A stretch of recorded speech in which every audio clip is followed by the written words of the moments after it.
Hello, everybody, and welcome to the Starting Small Music Podcast. I'm your host, Justin McCormick, and today we have a very special guest. We have session drummer and member of the band Friendship Commanders, Jerry Rowe. You've heard Jerry playing drums all over country radio on the hit songs of Morgan Wallen, Luke Combs, Thomas Rhett, and many more. You're going to hear his story of growing up in Nashville, his band Friendship Commanders, and his advice to the next generation of musicians. I hope you guys enjoy, and we'll see you at the end. Hello, everybody, and welcome to the Starting Small Music Podcast. Today, we have drummer Jerry Rowe with us. Jerry, how you doing today? Good. How are you? Good. So, where did you grow up, and what first got you into music? Well, I'm actually a Nashville native.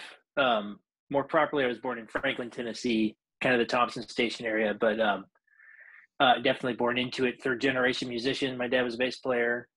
My grandfather was a guitar player and singer. Oh, wow. So did you pick up the bass first or drums, or what was the first instrument that you picked up? It was drums, which was not my decision. It was actually my dad and my grandfather's. When I was 1.5, they decided to give me a drum kit. Wow. And then how long did you play that before you picked up another instrument? They were just always around the house since my dad was a bass player, and guitar was just hanging around, and I just kind of always absorbed it. And I guess I didn't really start legitimately trying to do it until like my mid-teens. Gotcha. So in your teens, did you start playing out with a band or anything like that? Or were you more just kind of like listening to records, playing them out at your house?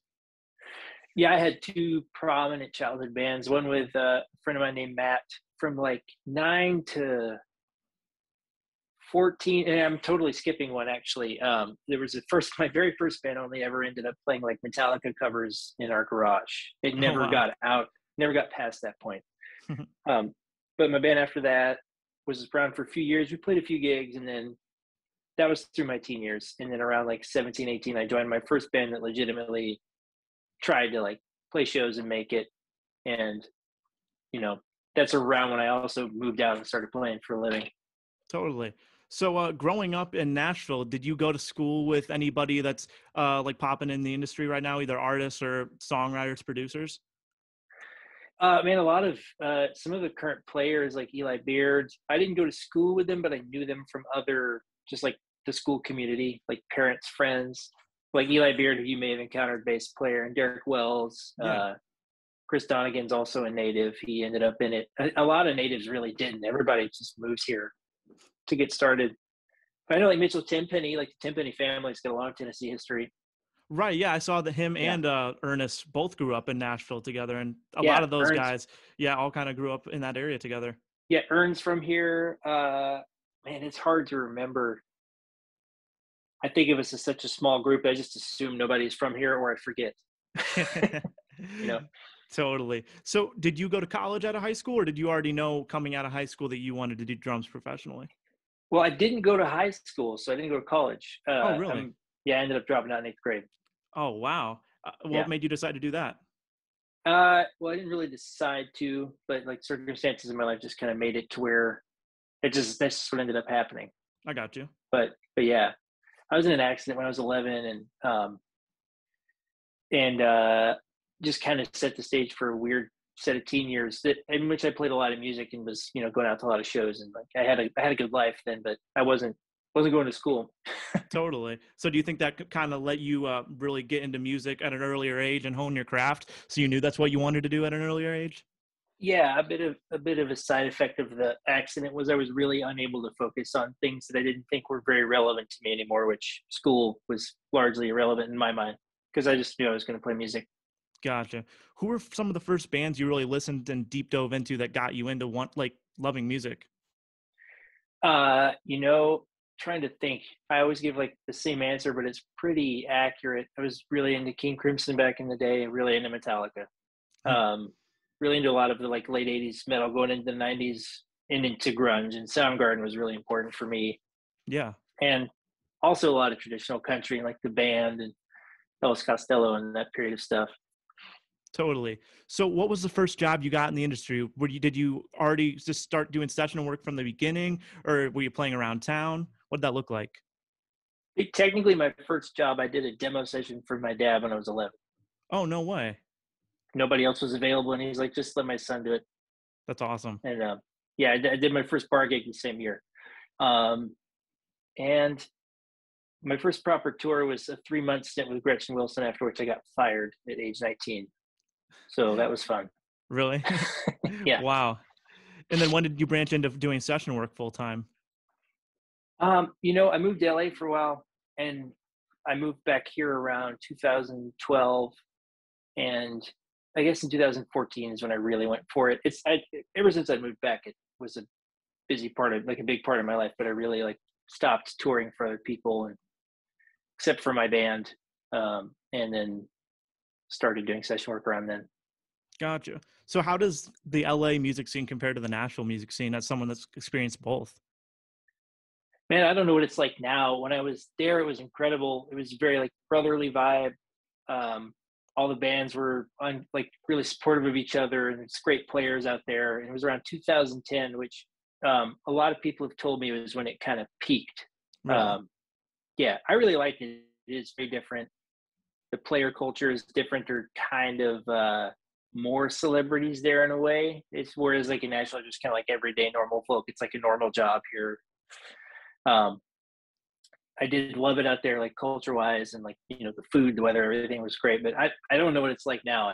Everybody says they're struggling or they're having a great time, and it's hard to gauge. But it seems like a lot of people are moving here more so than ever. No, totally. So, I mean, you've had so much success now with your session work, so many projects, so many number ones. Do any sessions stick out to you, or like ones that you're most proud of? Man, there's one I'll never forget, that last Leanne Womack record that we did down in Houston. Spent like a whole week there tracking at Sugar Hill. And I don't get to do many destination records. My band's tracked Steve Albini, and we tracked Kurt um, this past December. But like working as a session musician, that Leanne Womack record was a really great experience, and I'm really proud of how it turned out. Got to play some weird stuff, get some weird sounds. It was a Totally. good time. So as a session player that has to play every day, how do you avoid burnout? And like, I mean, because most of the time you're probably doing the same things every day. Like, what do you do to keep things coming and constantly like kind of honing your craft still? Man, I don't know how you avoid burnout. If you have any advice, please let me know. um, the I think the strange thing that a lot of people in Nashville have faced is that we really only shut down for a few weeks here. Mm-hmm. We were back in the studio pretty much immediately because home recording is actually more expensive and takes longer in the long run on Really? like a large scale project. Yeah. You're paying everybody their rate on separate cards and in separate time frames. And then the producer's not there to like kind of guide the process and control it. So what happened was that workload exploded with mostly like independent stuff and some session stuff, like some on the card label stuff. And then we were back in the studio at an honestly like busier schedule than I'd ever been on. Like since artists couldn't tour, they were just releasing music nonstop because that's how they could keep the money flowing and keep the industry alive. So we were out in the studio and getting tracks sent to the house, and there wasn't a lot of free time. And so I kind of had to tone down the homework and try to just keep my house. That really helped. That helped like reel it in a little bit. But yeah, you just got to not work sometimes. Totally. Yeah. Yeah. So you also already mentioned your band, Friendship Commanders, and you have that with Buick Audra. How did that project come about? When did you guys decide that you wanted to form a band? Man, I don't remember the exact time frame, but especially after COVID, everything's just like a big lump of like awkward time, and I can't remember anything in the right order. But Buick's been writing her own music for a long time, and she had the show booked with this guitar player who ended up canceling the day before. And she's like, why don't we just go loud? We'll play like a trio. So we did it, and everybody really enjoyed it. And then her and I was kind of like, what if we just like purposefully did a louder rock project? And we started working on it and like playing together, and then decided to make it a band, and kind of the rest is history. It's become our life's work. It's like my favorite thing on the planet. Totally. So, whose idea was it to make like your music videos like super like cinematic? I really love your guys' music videos and like the work you put into them. So like what was that going into kind of filming the music videos to go along with the singles? Man, so we both love movies. Buick really loves old horror, and a lot of our earlier videos were highly influenced by that, and like sort of the like 120 minutes aesthetic, which was a lot Yeah, of black and white and a lot of old like film effects. So I've always wanted to make movies, so I was always game, and so we started with the cell phone videos, and I was like, what if we do this like more for real? And I bought a camera, and then I sold that camera and bought a different camera, and now it's become this thing. In Buick's a visual artist. She's always had an eye for it. She went to college for it. She's really great with it, really great with designs and colors. So wow, it's kind of an awesome relationship in that I like to film things and she likes to make things look really great. And totally. she's honestly a great subject, like for me, is operating a camera and like trying to get the message of the songs across. It's very easy to do with her. Yeah, for sure. And so I saw on your website in one of your 2021 releases, you're singing on the track at some point, right? There's some vocals on there. There's I used to sing on our older stuff, but it's mostly Buick Okay, now. gotcha. Yeah, she's like she grew up on a lot of old R&B and songwriter stuff that's got big walls of harmony. So she loves to do it. I think it sounds a lot better when she's handling it. I can get kind of yelpy. Yeah, I sing live. I sing more on like Dave and Bill and some on Hold On to Yourself. I think everything else since has been her, except for we had a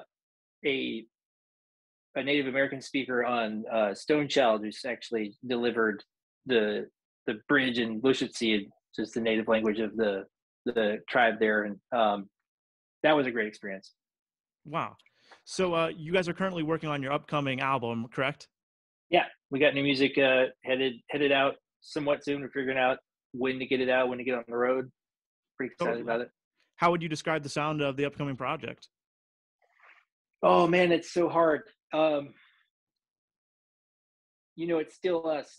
It's very sludgy, very pulverizing. This record is heavier in a lot of ways. The tempos are slower, but somehow the songs are still harder to play. It's almost like they just require more energy from you, and you have to hit even harder than before. Really? Yeah, it feels very profound and impactful, but it's definitely like a sludgy, grungy metal hard rock record. That's awesome. I'm excited to hear it. So kind of to like wrap up the interview, I always like to ask, what would your advice be to an aspiring musician that would want to be a session musician like yourself or be touring the country just in a band? I think there's especially in the age of like in the age of social media and like instructional courses and people who are instructional minded, there's a lot of stuff about like getting skill sets together and doing this stuff. And while that's important, I really think it's very, very, very wise to cultivate your thing and get really good at it and get really good at working with other people and just always be doing something and be around other people and working with them, because it's as much luck as it is hard work. Totally. And always be doing something that you care about, because that influences where you get hired and who you get hired by, where you work. If you're putting art out that you care about and would put your name on, that's great and very obviously genuine, that goes very far. And sometimes it works out and that's all you have to do. Well, guys, there you have it. My conversation with Jerry Rowe. Jerry, thank you again so much for coming on the show. Had a great time talking with you. Everyone go follow him on Instagram at Jerry Rowe, and also go follow his band Friendship Commanders at Friendship Commanders on Instagram. I want to give a big shout out to TBD Coffee Co. for being the official coffee of Starting Small Music. Check them out at tbdcoffeeco.com. And make sure to come back next week to hear my conversation with artist and songwriter Wyatt McCubbin. Check out Starting Small Music on YouTube to see all the video content from our interviews. And also, follow Starting Small Music on Instagram at Starting Small Music and let us know who you'd like to hear on the podcast next. And remember, everyone starts small.